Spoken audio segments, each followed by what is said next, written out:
Hello YouTube, this is Jared here with my Kharadron Overlords Army in a Month challenge. It is the 28th with only a few days left in the challenge.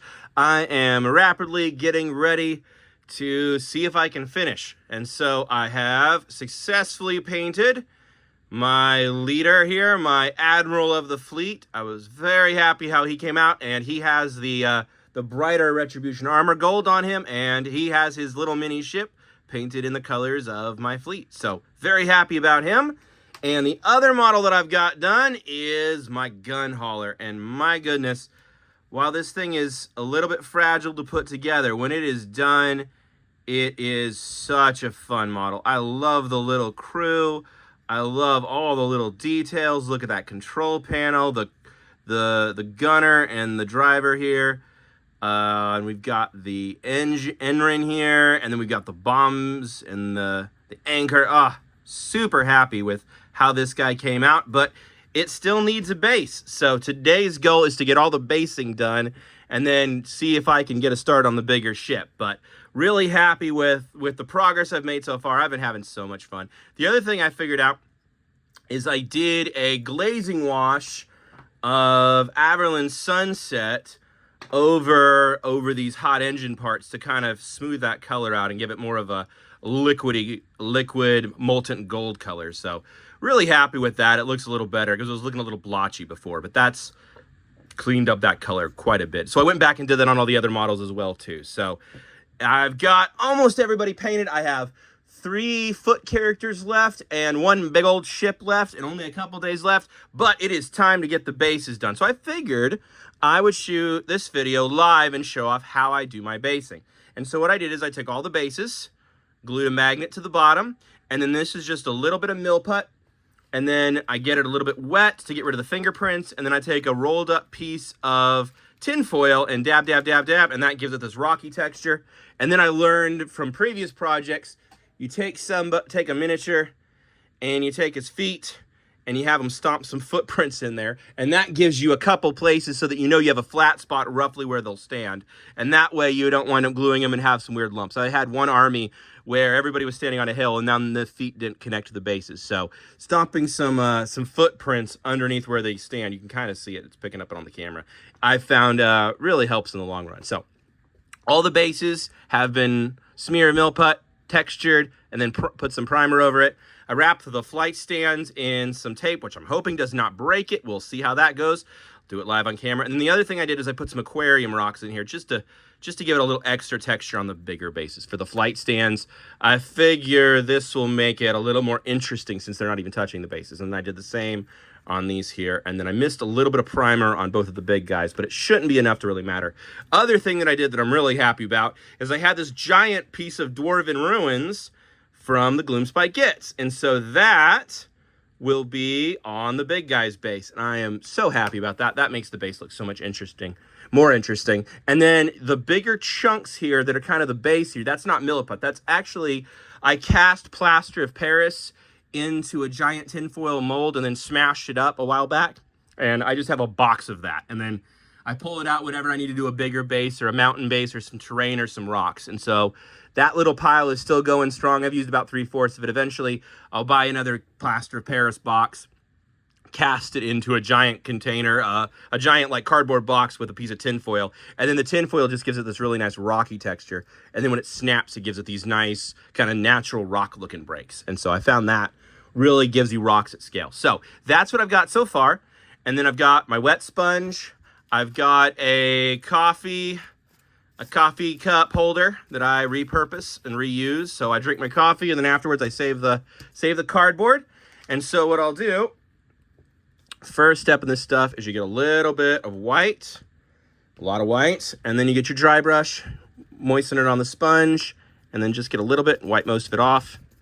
And then we'll touch up the bases here. And so that one's gonna be very bright. Okay, and then there we go. And so really you just want to lighten up the top bit here and leave a little bit in the bottom. And it doesn't need to be much because I'm going to put some more layers on it. But this just makes the initial texture a little more uneven, which is exactly what I want. And so we're just doing like this. This is going to be, especially for these little ones, if you look at the size of the dwarf on the size of the base, there's going to be almost nothing showing. So I'm not really worried about those. That's just a warm up here. There we go. Whoop. And so the first pass is just kind of bring it to life like that. And then try not to get it on the rims, otherwise I'll have to repaint the rims. And that's just more time. Whoop, that was too much paint. But it'll be under somebody's feet. Nobody's going to notice. Boom. And boom. And I figure this will be a fun video to do so I can have a video of me actually painting something.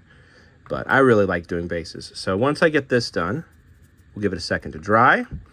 And then we'll move on to the other colors. And so I'll show you what other colors I'm going to use. But you see, when you got the bigger rocks like that, it really picks it out and makes it look nice.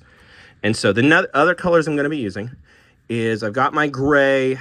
It's typical Dawnstone. And then I also have some Basilicum gray. It's almost gone. And then I'm going to bring in some Nighthaunt Gloom. One of the things that a wise YouTuber once told me when I first started painting, I don't remember which YouTuber it was, or I give him a shout out, is never paint with just gray. Always mix some other colors into your grays. That way, it looks more interesting, because flat gray it's very boring. Don't break the flight stands. I have 2 extra of the smaller flight stands, because it came with some extra ones with one of the minis. The big guy, I think, the Endrin Master with Dirigible Suit has an extra one. But see, I found you got to be careful with your flight stands. But by mounting the flight stands into this texture here, that's going to really make it much easier. There we go. And see, with these bigger bases, it's so much easier to just kind of pick out some lights and darks like this. And then I am going to hit everything with that snow texture afterwards. So we're going to try out snow text. Never done it. I figured, you know what? Let's do it live. Let's make it part of the video. And we'll just do a mini review of snow text, which I've never tried before, in this basing video. And so we'll see how it goes and see if I have time to do the whole thing here. All right, super happy with that. All right, so that's the dry brushing layer. And once again, I got way too much white paint. So just have to deal with that. Let's get some more color on here. There we go, there we go, there we go. And you'll notice as it dries, it starts to fade a little bit. So really, you just want something that doesn't look even. It needs to look natural, and natural things are very rarely even. And then from here, I'm going to hit it with the Nighthaunt Gloom. And so we'll just do a little touch of Nighthaunt Gloom, and then over that will be a dry brush of Dawnstone probably. So we'll get some of this. I'm still getting used to painting with a camera in my face, so you'll have to forgive me on that, but I'm going to do my best to actually keep it on the camera. But I can't paint through the camera because that's weird feeling. Maybe I'll get it someday. There we go. This is all we want. Just a touch of this blue, just to give it a little bit more color. And this will also be a really cool color. So once we put the snow underneath it, it will actually look more like a cold rock, because the blue has a very cold color to it, which is why the Nighthaunts have it. Ooh, that was too much. That's okay. That's all right. There we go. We want it inconsistent. So some of them have a little more and some have a little less. That is the definition of inconsistent. There we go. There we go. Yep. Yep. Hopefully you can see what I'm doing here. Just taking it and trying to get about 90% coverage. I don't want full coverage. I want it to just have some coverage. And I'm going to actually take this one that got too much and start pulling that paint off. There we go. Now we're talking. And that's one of the things I've found is sometimes if you get them anywhere, you overcoat them instead of worrying about it. Just start pulling it off. The brush will soak it up. A dry brush will always soak up any mistakes. And that one got on the rims, so I'll have to clean the rims up later. That sounds like a Monday night right before the shot clock kind of project, you know. Do a nice fresh black coat on the Mini for the basing. All right, very cool. And very cool. Very nice. And this is the thing to always keep in mind with base coating is not supposed to be perfect. If you sit there and make your base coat take 3 hours to do, you will never paint anything else. But if your base coat takes seconds and minutes instead of days, then you'll actually get stuff done. My cat is meowing in the background, so say hello to Mufasa. He is right behind me, enjoying some sunshine. He is my naughty little kitten boy. He is 2 years old, so he is a teenager. But I have 2 orange cats. I have Nox and Mufasa. Nox is about 2 or 3 years old, and Mufasa... Actually, Nox is like 4 or 5 now, I think. He's 4, if I remember right. And then Mufasa... Bump the camera there. Mufasa is 2. He is a very naughty but silly little boy. He'll notice I'm on camera here. He's going to try to break something any second here. I already know it. Now, I'm going to try to put less of this blue on the statue because I want the statue to have some blending in, but also want it to kind of pop out a little bit so you notice it because it's a cool bit. All right, so that's done. That's better. That's done. And next thing we have to do is the gray. Now, contrast paint does take a second longer to dry, especially when you have some runny paint like that. These little problem children. There we go. Wash my brush. I've got a pot of water and some paper towels on either side. I figured that doesn't need to be in the camera. Everybody knows what paper towels look like, hopefully. And here is my Dawnstone. It is hot this summer in Texas, and I feel like all my paints are starting to dry out faster. So I bought some Lamian Medium, and that's been helping with that problem. But, all right. Let's give this paint a little stir and see what we can do with this Dawnstone. So what I'm just trying to do here, just cover up the top here. There we go. And then, of course, the last layer will be Nuln Oil. And so we're trying to make this just a little bit darker and a little bit grayer. Yeah. But that is the goal here. Yep, my kitties are meowing it up in the background. That is what cats do. But they are good cats and good friends. It's always nice to have some cats to keep you company. They always have something to say, something to do. I always liked cats.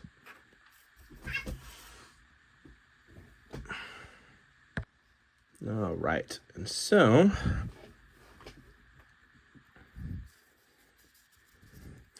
this is working really nicely. I like this color a lot.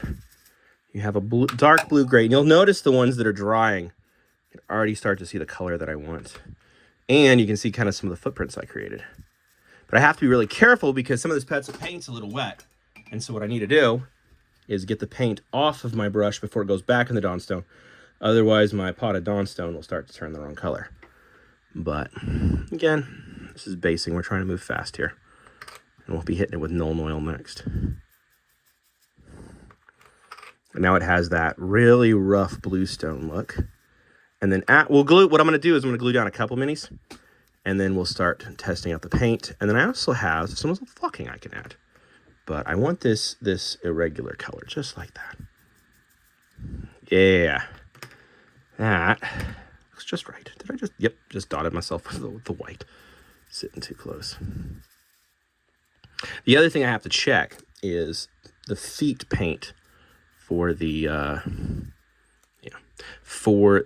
flight guys, because they were glued down on those Gatorade lids, and so some of their feet didn't get painted, and so once they're up high, their feet are going to need painted. There we go. And then if any of these flight stands, like if this tape is too close, I'm going to have to fix that too. So this Dawnstone is just about gone. There we go. Ooh, look at that. Oh, it's so much better on these bigger surfaces. This is why I like to paint the big bases last here. This one's got a little too much. There we go. Just really gentle. And then it just picks it out. And look how detailed that looks. Ooh, that's pretty. And then we'll get some Nuln Oil in the and wash it. And then snow over the top. It is going to look great.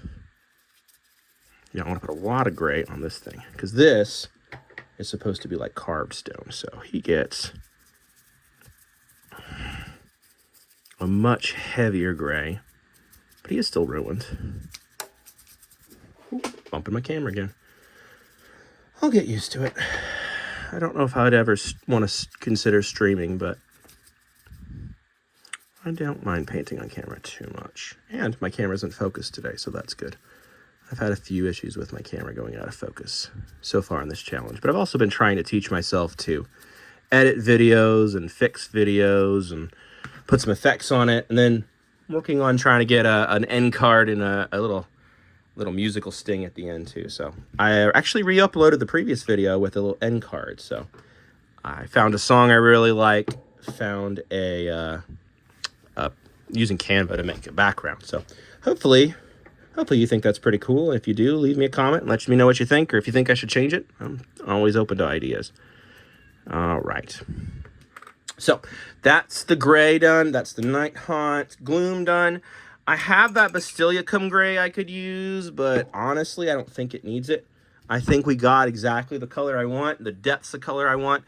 Looking pretty good. All right, so that means the next one in, we could always go Rattling Grime. No, we're gonna go Gnome Oil.